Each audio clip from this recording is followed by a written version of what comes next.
제자 입안 수강하시는 여러분 한 분 한 분을 주님의 이름으로 사랑하고 축복합니다.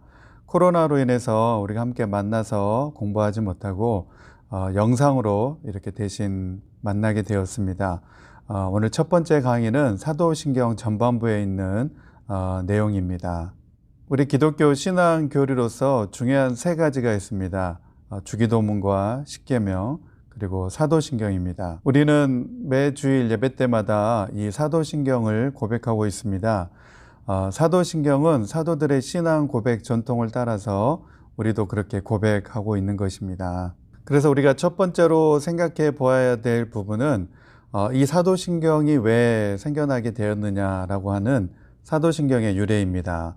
예수님의 제자들, 이 12사도인데 이 사도들의 시대가 지나면서 교회의 신앙을 위협하는 이단들이 생겨나게 되었습니다. 그래서 교회를 지키고 또 복음이 변질되는 것을 막기 위해서 사도들의 신앙 고백 전통을 따라 우리가 고백하게 되었습니다. 그래서 주 2세기경에 사도들이 가르쳐준 내용을 요약하고 정리를 해서 복음이 변질되는 것을 막자는 의논이 생겨나기 시작했습니다. 복음의 내용을 지키고 진리를 수호하기 위하여서 이 사도신경이 만들어지게 되었습니다.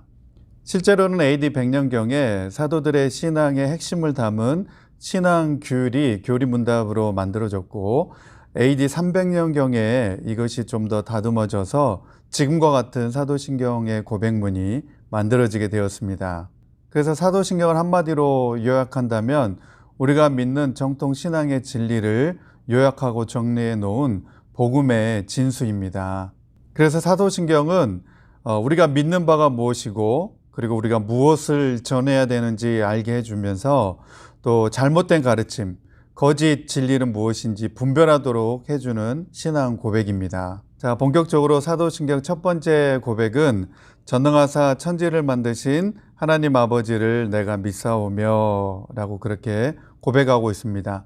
창세기 1장 1절 말씀에 보면 태초에 하나님이 천지를 창조하시니라 그렇게 말씀하고 있습니다. 이 고백에서 정말 중요한 고백은 하나님을 우리가 아버지로 부르고 있다고 하는 사실입니다. 뿐만 아니라 우리가 믿는 아버지 하나님은 이 천지를 창조하신 전능하신 하나님이시라는 사실을 이 고백 가운데서 고백하고 있는 것입니다. 전능하신 하나님, 천지를 창조하신 하나님, 나의 아버지 되신 하나님을 고백하는 이 사람들은 하나님의 도우심을 바라고 또 하나님을 사모하는 사람들이라는 사실을 우리가 기억해야 됩니다. 두 번째 고백은 그 외아들 우리 주 예수 그리스도를 믿사오니 라고 하는 고백입니다. 마태복음 1장 21절 말씀에 보면 아들을 낳으리니 이름을 예수라 하라. 이는 그가 자기 백성을 그들의 죄에서 구원할 자이심이라 하니라. 그렇게 말씀하고 있습니다. 사도신경의 내용은 총 12개 항목으로 구성이 되어 있습니다.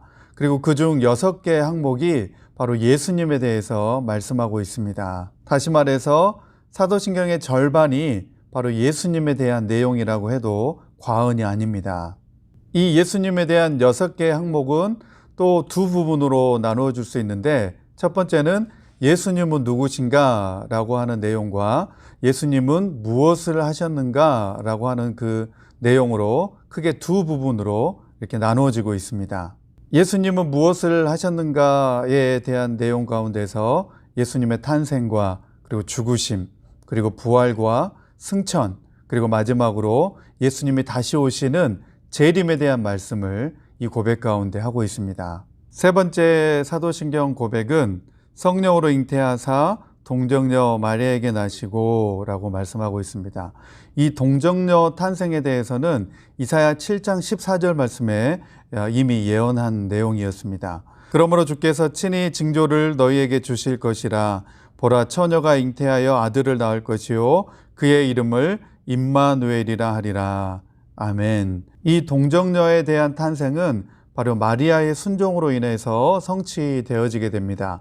마태복음 1장 18절 말씀입니다. 예수 그리스도의 나심은 이러하니라. 그의 어머니 마리아가 요셉과 약혼하고 동거하기 전에 성령으로 잉태된 것이 나타났더니. 그리고 누가복음 1장 37절과 38절 말씀입니다. 대저 하나님의 모든 말씀은 능하지 못하심이 없느니라. 마리아가 이르되 주의 여종이오니 말씀대로 내게 이루어지이다 하매 천사가 떠나가니라. 아멘. 다음 고백으로 본디오 빌라도에게 고난을 받으사 십자가에 못 박혀 죽으시고 라고 그렇게 고백하고 있습니다. 이 고백은 예수님께서 무엇을 하셨는가에 해당되는 부분이라고 할 수 있습니다. 이미 구약 성경에서는 예수님께서 메시아로서 고난받으실 것을 예언한 말씀들이 나오고 있습니다. 이사야 53장 5절 말씀입니다. 그가 찔림은 우리의 허물 때문이요 그가 상함은 우리의 죄악 때문이라. 그가 징계를 받음으로 우리는 평화를 누리고 그가 채찍에 맞음으로 우리는 나음을 받았도다. 아멘. 그래서 사도 바울은 이 구약 성경의 예언대로 예수 그리스도의 고난에 대해서 고린도전서 15장 3절 말씀에 이렇게 말씀하고 있습니다. 내가 받은 것을 먼저 너희에게 전하였노니 이는 성경대로 그리스도께서 우리 죄를 위하여 죽으시고 아멘. 그리스도께서 우리 죄를 짊어지고 대신 죽으셨다라고 하는 사실을 우리가 믿음으로 고백하는 것입니다.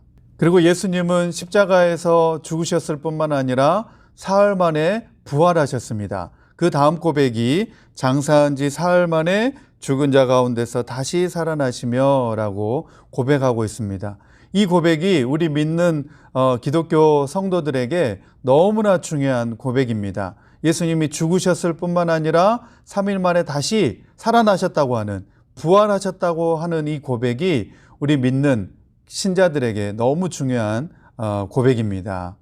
우리 믿는 성도들도 예수님께서 부활하신 것처럼 장차 우리도 부활하게 될 것입니다. 여기에서 부활의 삶은 무엇이냐면 죽음으로써 시작되는 것입니다. 우리의 팔을 벌리고 우리의 몸을 내어주어야 하는 것입니다. 자신을 희생하고 내어주는 것이 때로는 죽는 것처럼 힘들고 어려운 일이 될 수도 있습니다. 그러나 그렇게 할 때에 바로 하나님의 생명이 나타나게 된다는 것입니다. 예수님을 따르는 삶이 결코 쉽지 않습니다. 고단하고 힘들 때도 있습니다. 억울하고 속상하고 분해서 죽을 것 같은 때도 있습니다. 그래도 우리는 참아야 합니다. 예수님께서 십자가에서 두 팔을 벌리셨듯이 우리도 그렇게 두 팔을 벌려야만 합니다. 이것을 못하면 그리스도인이 될 수 없습니다. 참는 것이 이기는 것이고 그리고 그 인내가 하나님 나라를 확장하고 천국에 이르는 길입니다. 그리고 그 다음으로 우리는 하늘에 오르사 전능하신 하나님 우편에 앉아 계시다가 우리가 그렇게 고백하고 있습니다. 예수님께서 부활하시고 승천하신 이후에 어디에 계시느냐? 바로 하나님 나라에 계시고 하나님 보호자 우편에 앉아 계신다라고 하는 사실입니다. 그래서 많은 분들이 이 부분에 대해서 궁금해 하실 수도 있을 것 같습니다. 2000년 전에 부활하신 예수님, 그리고 하나님 보호자 우편에 앉아 계신 예수님께서 2000년 동안 무엇을 하고 계시느냐에 대한 부분입니다. 예수님은 지금 하나님 보호자 우편에서 무엇을 하고 계실까요? 첫 번째로 예수님은 하나님 보호자 우편에서 우리를 위해서 중보하고 계십니다. 성경 말씀에도 보면 우리를 위하여 더 좋은 중보자가 있다라고 말씀하셨습니다. 예수님께서는 하나님 보호자 우편에서 우리들을 위해서, 우리 믿는 성도들을 위해서, 하나님의 자녀된 우리를 위해서 지금도 중보하고 계신 줄 믿습니다. 두 번째로 예수님은 성령을 통하여서 우리에게 말씀을 가르쳐 주고 계십니다. 예수님은 떠나가시면서 성령을 우리에게 보내주시겠다라고 말씀하셨습니다. 성령은 우리에게 보혜사이시고 마땅히 우리가 하나님에 대해서 알아야 할 것들을 가르쳐 주시고 성령님은 또한 진리의 영이십니다. 하나님에 대해서 진리를 우리에게 가르쳐 주시고 우리를 진리로 인도해 주시는 분이 바로 성령님이십니다. 예수님은 하나님 보호자 우편에서 이렇게 성령님을 통하여서 말씀을 주시고 우리를 진리의 말씀 가운데로 인도해 주신다라고 말씀하고 계십니다. 세 번째로 예수님은 영원한 왕으로 교회를 통치하고 세상을 다스리고 계십니다. 이 세상을 예수님께서 통치하고 계십니다. 네 번째로 성경에 보니까 예수님은 우리를 위하여 우리가 머물 처소를 예비하고 계신다라고 말씀하고 있습니다. 우리가 하나님 나라에 갈 때에 예수님께서 맞아주시고 예비한 처소로 우리를 맞아주신다는 것입니다. 로마서 8장 34절 말씀입니다. 누가 정죄하리요? 죽으실 뿐 아니라 다시 살아나신 이는 그리스도 예수시니 그는 하나님 우편에 계신 자요 우리를 위하여 간구하시는 자신이라. 아멘. 오늘 여러분과 영상으로 사도신경 전반부에 있는 내용을 함께 나누어 보았습니다. 코로나 시대 가운데 여러분 건강하게 계시다가 다시 얼굴 볼 수 있으면 좋겠습니다. 사랑하고 축복합니다.